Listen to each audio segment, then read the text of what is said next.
Bonjour et bienvenue dans votre revue de presse de ce mercredi 4 mars 2020. Les quotidiens reçus ce mercredi au groupe Médias du Sud mettent l'accent sur le coronavirus.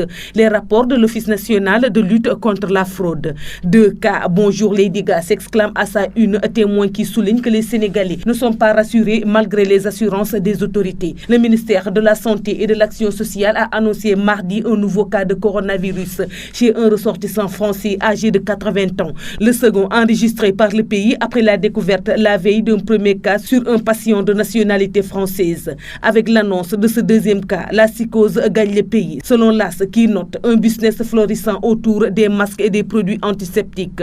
La Tribune de sa part parle également d'une phobie qui s'est installée au sein de la population qui multiplie les gestes de protection comme le lavage des mains, le port des masques et l'usage des produits antiseptiques entre autres. Sud Quotidien de son côté revient sur le rapport d'activité 2017 de l'Office national de lutte contre la fraude et indique que les sociétés Petrotim, Timis et Cosmos ont été épinglées pour les délits de complicité et concussion, faux et usage de faux. Le président Macky Sall a reçu vendredi les rapports d'activité 2017 et 2018 de l'Office national de lutte contre la fraude et la corruption. L'Office national de lutte contre la fraude et la corruption est une autorité administrative indépendante consacrée par la loi depuis le 28 décembre 2012.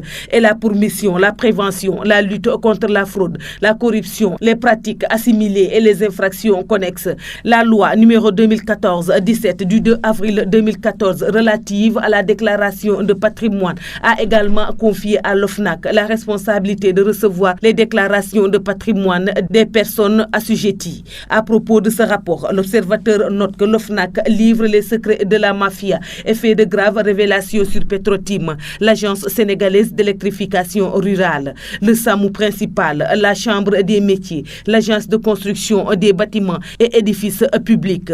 Sur le même sujet, le quotidien signale que tous les cas suspects ont été transmis au procureur de la République. Selon Le Soleil, Macky Sall décerne son satisfecit à la délégation à l'entrepreneuriat rapide, l'ADER, des jeunes et des femmes à l'occasion d'une cérémonie de restitution des réalisations de ce mécanisme de financement. Doté d'un budget annuel de 30 milliards, l'ADER JF est institution de financement rapide créée en mars 2018, suite à une volonté de l'État de mettre en place un outil public capable d'intervenir de façon efficace sur les questions d'emploi, de création de richesses, d'inclusion socio-économique et d'équité territoriale. C'est tout pour la revue de presse parvenue à la rédaction du groupe Médias du Sud. Merci et bonne lecture à tous.